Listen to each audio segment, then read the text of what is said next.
Breaking news, Neymar জাতীয় দল ছাড়ার হুমকি দিয়েছেন ৩ শর্ত না মানলে ব্রাজিলের হয়ে খেলবেন না নেইমার।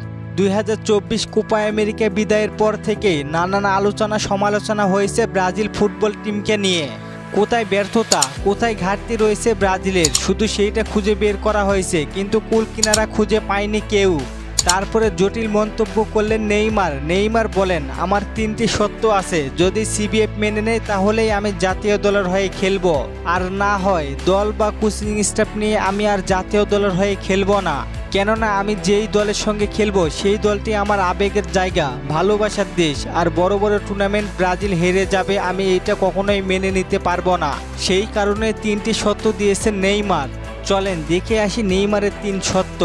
প্রথম শর্ত দিয়েছেন এবং বলেন যেসব প্লেয়ার ভালো ক্লাবে খেলেন এবং তারাই ব্রাজিলে এসে কেন খারাপ খেলেন, অর্থাৎ নেইমার কোচিং স্টাফদের ব্যর্থতা দেখছেন।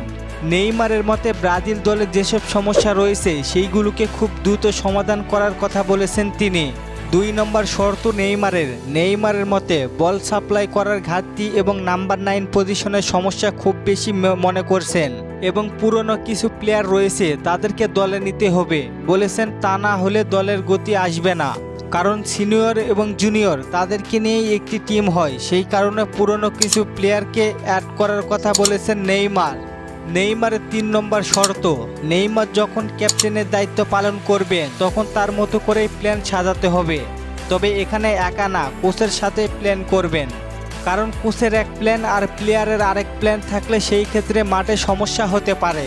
নেইমার এই 3টি শর্ত দিয়েছেন, যদি ব্রাজিল ফুটবল ফেডারেশন তার শর্ত মেনে নেয় তাহলে নেইমার খেলবেন জাতীয় দলের হয়ে।